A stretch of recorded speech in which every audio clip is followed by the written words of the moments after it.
உங்களுடைய assistance Vetrimaaran sir and Mysskin sir இவங்களை பற்றி நீங்கள் கொஞ்சம் I am so lucky because like என்னோட டீம் வந்து எப்போதுமே பெஸ்ட்.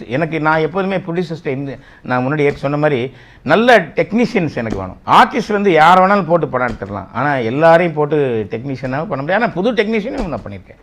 இப்போ கால் தேசம்லாம் பண்ணும்போது ஆனந்த் முதல்ல அந்த தமிழில் கேவியான ஃபஸ்ட்டு படம் அவருக்கு. ஆனால் ஏற்கனவே அவர் மலையாளத்தில் படம் பண்ணியிருந்தார். அந்த படங்கள் ஒர்க்கு பார்த்து தான் நான் செலக்ட் பண்ணேன். அந்த நல்லா இருந்துச்சு, அதை பார்த்து தான். பட் இருந்தாலும் வந்து எப்போதுமே என்ன பண்ணுவேன்னா நல்ல டெக்னீஷியன். அவன் முதல் படமாக இருந்தால் கூட அவனுக்குள்ள அவன் டெக்னிக்கலில் யுக்தி, அவன் பெரிய கலைஞனாக இருப்பான். அவன் பண்ணால் வேலை வாய்ப்பு கிடைக்காம இருந்திருக்கும், பட் அவன் தான் பெஸ்ட். அவன் அது மாதிரி கேவியானது அந்த மாதிரி பெஸ்ட்டு. அவன் நிறைய படங்கள் பண்ணால் கூட அப்போ முதல் படத்தையே அவனால் மிகச்சிறந்த வேலைகள் பண்ண முடிஞ்சது. பெஸ்ட் ஆஃப் டெக்னீஷியன்ஸ் எனக்கு வேணுங்கிறதுல தெளிவாக இருப்பேன்.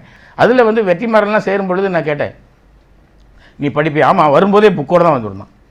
அதுலேயே எனக்கு ரொம்ப இம்ப்ரெஸ் ஆகிடுச்சு வெற்றிமாறனை பார்க்குறப்ப. படிக்கும்போதே பிகாஸ் வந்து ஒரு புக்கோட அப்படி டைரக்டர் சங்கர் நிறைய பெரிய டைரக்டர்லாம் நான் பார்க்கும்போது எல்லாம் பெரிய புக்ஸோடு இருப்பாங்க அவங்களாம். அது மாதிரி வெற்றிமாறன் அசிஸ்டண்டாக சான்ஸ் கேட்க வரும்போதே புக்கோட தான் வந்து அதே பிடிச்சிட்டு படிக்கிறாரு.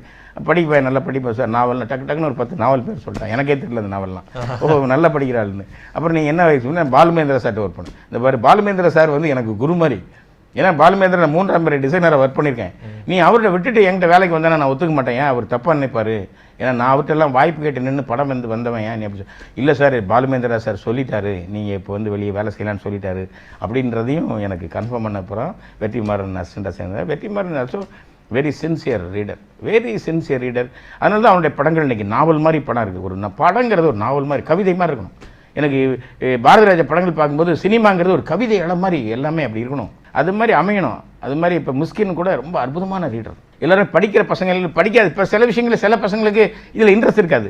இப்போ இன்னும் சில பசங்கள்லாம் ஒர்க் பண்ணியிருக்காங்க, ஆனால் அவன் வந்து ஆர்ட் டைரக்ஷன் இன்ட்ரெஸ்ட் இருக்கும், வேறு மாதிரி இன்ட்ரெஸ்ட் இருக்கும். ரீடிங் கம்மியாக இருந்தால் வேறு விஷயம், அதுக்காக அவனை பயன்படுத்திப்பேன். அந்த மாதிரி மேக்ஸிமம் பட் எல்லாம் நிறைய ரீடர்ஸ் தான் வச்சுப்பேன் எப்போதுமே. அது மாதிரி மிஸ்கின் கூட அற்புதமான ரீடர். எனக்கு சில நாவல், ஒரே நாவல் எனக்கு மிஸ்கின் வந்து சம்மர் ஸ்டார்ட் நம்மளே 25 முறை தினம் உட்காந்து படிச்சிருக்கான். அவ்வளோ பெரிய ரீடர் அவன், ரொம்ப அழகாக. மிஸ்கின் வந்து பிரமாதமாக படிப்பான். அது தசாரஸ் புக்கெல்லாம் வாங்கி கொடுக்கணும் படிக்கிறதுக்கு. ரசித்து மிஸ்கின் படிப்பாப்புல. அது மாதிரி நல்ல ரசிகர்கள், நல்ல ஸ்டோரி எங்கிட்ட வந்து ஒர்க் பண்ண எல்லாருமே நல்லா ஒர்க் பண்ணாங்க, சின்சியராக ஒர்க் பண்ணாங்க. அவங்கள்ட்ட சின்சியரிட்டி எங்கிட்ட ஒர்க் பண்ணதுனால அன்றைக்கி அவங்க ஜெயிக்கல. They are already sincere good souls. அவங்களுக்குள்ள நல்ல தெளிவு எல்லாமே இருந்தது. நல்ல கிராஃப்ட் கற்றுக்கிட்டாங்க. They are successful. நிறைய என்னோட அசிஸ்டன்ஸ் நிறைய இண்டஸ்ட்ரியில் நிறைய பேருக்கு 8-10 பேர் டைரக்டர் இருக்காங்க. ஆல் சக்ஸஸ்ஃபுல்லாக இருக்காங்க. சசி சொல்லாமலே இந்த மாதிரி நிறைய மனிதன் இவர் ஐ